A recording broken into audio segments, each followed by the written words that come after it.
I'm still not used to that College of Education. We were in the College of Science until January.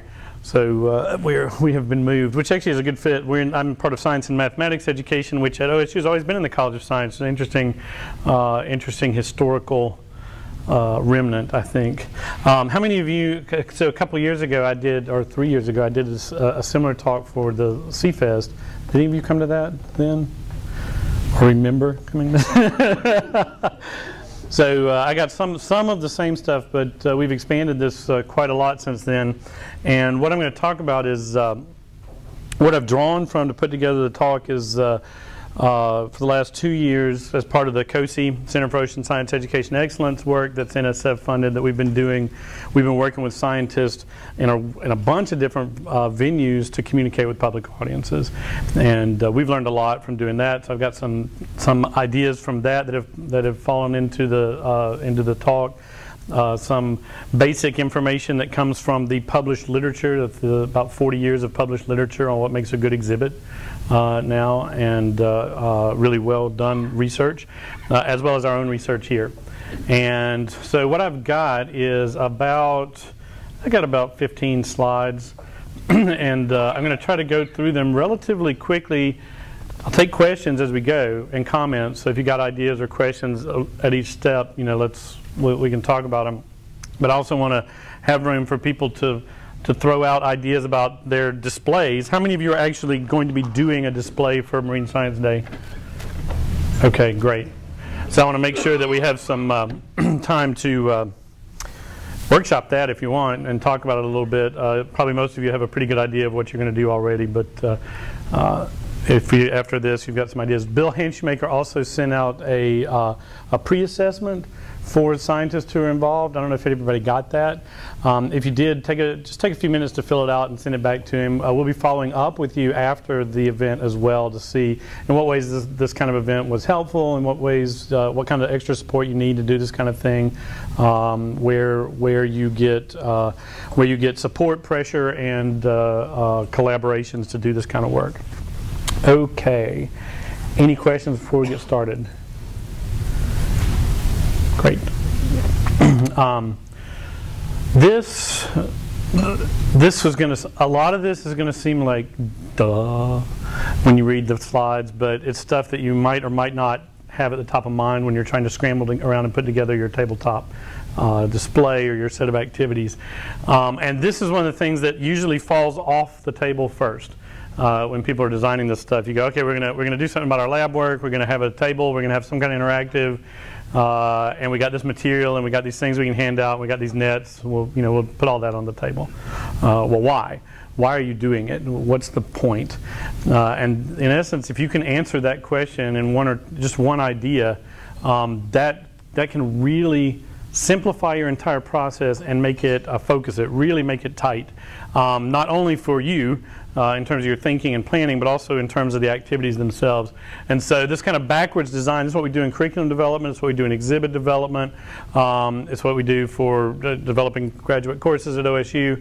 Identify that big idea. And I'd say that big idea because on an event like this where people are going to be at your station or with you for 5 minutes, 10 minutes, maybe, max. They're not going to be able to put together a really coherent picture of your entire lab's research agenda and your work and everybody else who works with you. So instead, what they can take away is that one kernel, that one big idea that is relevant to them. I'll talk about that in a minute. If you can identify that, 90% of your messaging work is done. Because then it's just a matter of creating activities and structuring the setup of what you're doing so that everything sort of feeds into that. And the middle step, which is a little bit tough, is this. Once you've got that big idea identified, figure out what is it that somebody needs to learn or do in order to show you that they got the big idea so that you'll know when they leave that they got it, that you've done your work. And this is just assessment. This is evaluation and assessment, right? But this is the key piece to go from here to here, because if you can identify this, then that's going to tell you, well, I need this kind of activity, I need this kind of text, I need this kind of video or image that people will interact with, so that I can see that articulating or getting the big idea. That is the essence of curriculum design right there. And that's for these kinds of activities where you're doing a public audience, displays, or demonstrations. Even if you're doing just a demonstration and you're not really asking the audience to do anything per se, this same process will help focus that and hopefully zero in their attention on what you're trying to do and talk about. Any questions about that? Great. I will add one thing, that once you've identified the big idea, if you then can identify 6 or 8 different ideas underneath that are important, that's too much. Because you're going to need 10 minutes for each one of those, and people aren't going to stick around at your table for an hour unless they're like professional hobbyists who have an interest in your work.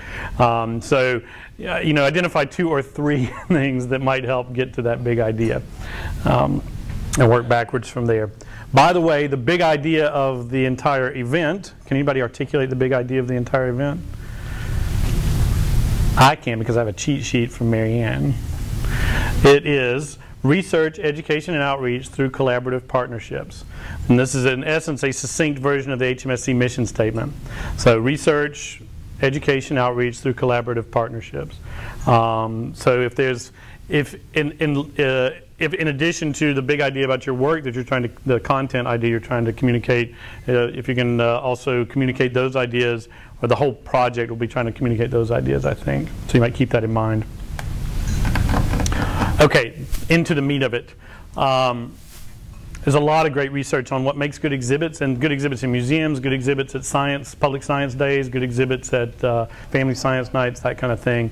And it all comes down to these 7 things. And this is a great source if you're interested in more information. Curator's a journal that we have here in the library, so you can look this kind of stuff up. But basically, there's these 7 things that you should design strategies or design ideas that will take your tabletop activity and make it something that is actually promoting learning for the people who are there. And I'm going to walk through each of these for developing these kinds of activities.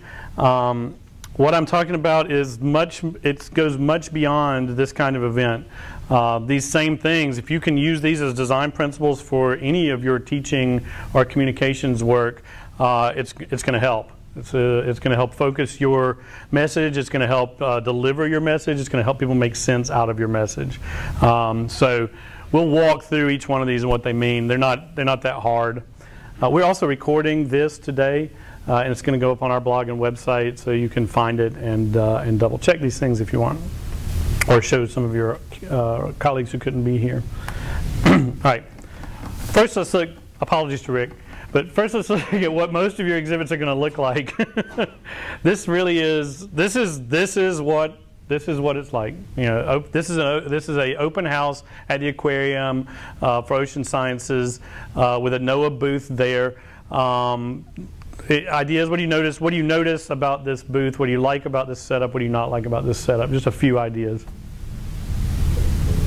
It's blue. It's very blue. It's NOAA. It's blue. What else? There's a lot of stuff. There is a lot of stuff here. Doesn't tell me what I'm going to learn. You don't know what it's. You don't really know what you don't know what to expect when you come up, except that there's something about fish, and you got nets, and you may recognize some people are going to recognize what kinds of nets. Anything else? Looks like it might take a while to read that poster. Yeah, it might take a while to read this poster. Yeah, that's the poster. I'll get to at the very end, but the posters are the posters are the killers in this case. You have a great activity, and then all of a sudden the poster comes in and kills it. So what do you like about this setup? It's blue. It's blue. It's NOAA. It's very clear who it is. It's actually a second table here, and this is Northwest Fisheries banner at the bottom. It's very clear who the sponsor is. Your logo, the logoing is there, and that's important. Don't just ignore it. Anything else? It's messy. You don't think you're going to ruin something. That's right. Yeah, I think that's true. And if you get a bunch of people up here, they don't feel like they're going to break something or ruin it by touching it. There's also things that people can take, obviously things that are here for taking because there's multiple copies of them. There's things people can touch. There's things people can actually, try to do. So there's a variety of different kinds of things you can do here, from reading the text to interacting with objects, to interacting with computer interactive. So that I like, and that's one of the things I'll actually talk about. Rick, do you want to say anything about that? Well, so, a little bit in my own defense, I guess. Yeah. The two tables represent a wide variety of the kind of work that we do. So the chair there, it would be better if you had this as the before picture. So you have a person, usually a teenager or their parents, sitting in the chair playing with the computer, looking at the Fish Watch website, which is one of the ways that NOAA Fisheries tries to get out information about the stats and stocks. Then there is a method to the madness. We do the work that the Broder Lab does with looking at, and the Peterson Lab does with looking at juvenile fish, looking at krill, looking at ocean conditions, and that's part of what's on that poster is we take all this biological information and turn that into forecasts. Well, that's a little dense for people, so I've got Lori Whitekamp who's sitting here. She has some nice wooden fish for halibut, rockfish, right here. Things that we have here on the coast, and I have scales and I have the fish baskets and things. So smaller kids can play with the fish a little bit. So while a parent or the adult is engaging in the poster or something that they may have an interest in, there's an activity for the kids to be engaged in as well. And it gives me the opportunity to ask questions. Well, why do we use these little plankton nets? Why do we care how long fish are? Why do we care how old fish are? And you get a wide variety of answers and responses. And it's also kind of fun when the parents give an answer that they might have heard on the Discovery Channel or National Geographic, and maybe they missed it a little bit in translation. But again, I was trying to cover a lot of things in those two tables. And if you get all the way off to the far side, there's also an odorless station. And I would have an assistant there. Yep. So there'd be two of us, and we might have 4 people doing 3 different things at that station. Yeah, I could not have paid Rick better to just run through this, because he hit a lot of the things I'm actually going to talk about that make a good tabletop display. And if you notice, probably 75% of them are not on the table or in the display itself. They have to do with how you use it as a communicator. And so we'll come back to that as we go. But this is, I chose this slide partially because I knew Rick would be here and he'd have something to say about it. Partially because I think it represents it represents some of the best practices and some of the things that generally fall off the table. And it's kind of got both. And probably the activities that you design and develop will be some amalgamation of both. It doesn't have to be 100% perfect each time. The more times you do it, the better you'll get at it. Any questions or comments about that? Anything there? I can tell you this, if your display is not blue, it will stick out and people remember it. Because every other display is going to be blue. Okay, let's get into those 7 characteristics. These are the first 2, multi-sided, multi-user. And I've put, so almost all the pictures that you're going to see up here are from a class I teach on campus where graduate students is in the sciences. These are all science graduate students from across the university. Actually have to develop a tabletop hands-on activity for public audiences to use. And then the last night of class, we do family science night. We bring in families and have them work with these activities and debrief with the scientist. So that's what most of these photos are of. And same thing. There's going to be some really good stuff in these. There's going to be some really bad stuff in these. I'm using mainly to point out, I'll point out what I think is good, usually, instead of what's bad. The easiest thing to forget when you're doing tabletop exhibits, and most of our students don't do this, these photos are actually hard to find, is that the table has 2 sides, and that's not meant for you to stand on one side and the public to stand on the other side. Because all of a sudden there's this huge barrier, literally, between you, and you've lost half of your usable space. Because all you're doing is sort of standing around here. You can see them, they can see you. They can't talk to each other very easily. If you have something interesting on the table, only 2 or 3 people can actually get up there and see it and use it. Whereas if you've got the table set up in such a way that it's got multiple, literally, this is easy stuff, right? Seems like it would be easy stuff, multiple sides, then people will literally be able to get up next to each other. And this promotes several things. One of them is communication. And communication, I'll just come back to again and again as we're going, is the key. If people are not talking with each other, they're not learning any of your content. They don't have to necessarily be talking to you, as long as they're talking to each other about what they're doing and seeing. Talking with you is even better. these kinds of setups can allow you to do that. So the scientists who are in charge, this is one of the science students who's in charge of this station. All of these are participants who have just wandered up and are doing the activity itself. And this is an activity about different kinds of services, permeable and non-permeable services, and development of watersheds. All right, so it's pretty complex ideas, but they can see what everybody's doing. Everybody, this is a grandmother who has her children sitting over here, her grandchildren sitting with her. They can see each other and talk with each other. The facilitator can see them. Basically, everybody can see each other from different sides. Multiple people, you can get 8 or 9 people working at one time here. And the facilitator can talk to all of them instead of just standing back.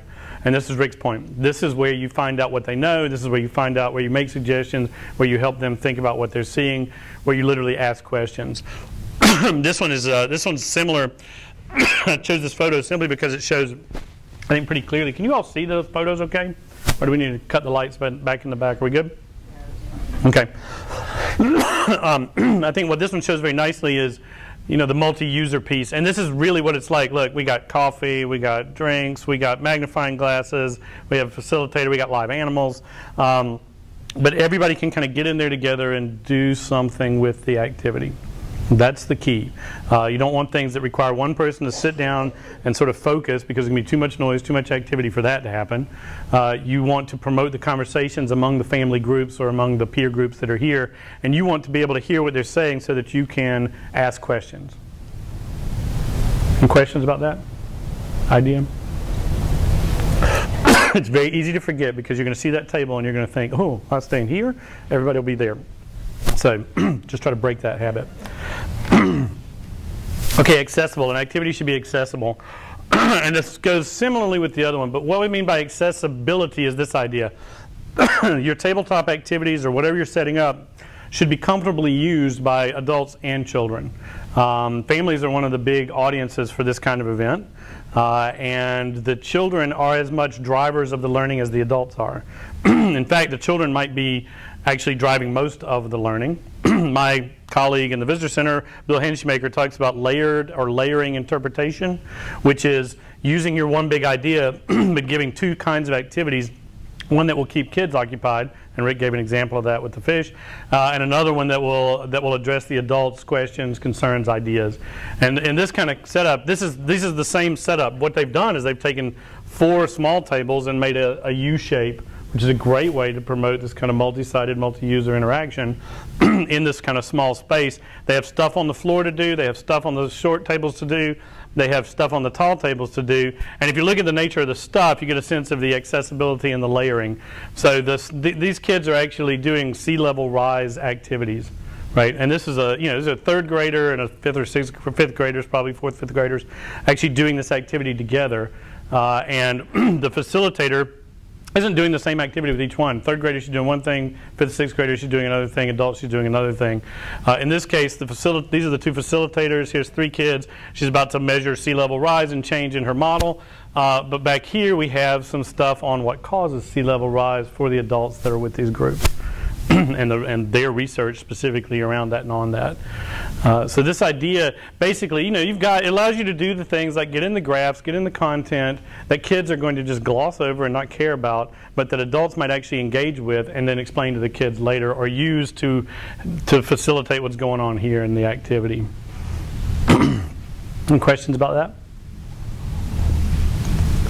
Accessibility also means, in a different sense, just the ability to get to the exhibit. And that's for people in wheelchairs. That's for people with strollers, because there's going to be parents who have strollers with them at events like this. So making sure there's enough room for people to actually move in and out.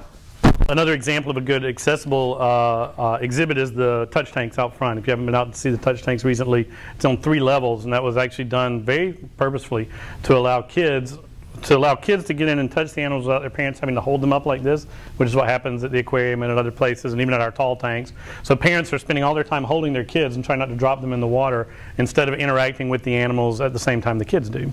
So having these 3 levels promotes a different kind of accessibility. Okay, let's talk about multi-outcomes. This is there's a couple of ways to think about this idea of multi-outcome.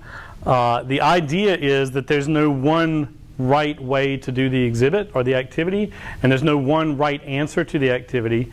And the way you promote that is by having activities that are complex enough that they'll cause a discussion with people, and that people who don't know anything, as well as people who do know something, can both interact with it and get something out of it. That's the real key. So in this case, you've got, here's Yicheng. Yicheng knows something about density-driven currents. And here's Roy, and Roy knows something about density from BLM, and he knows something about density-driven currents too.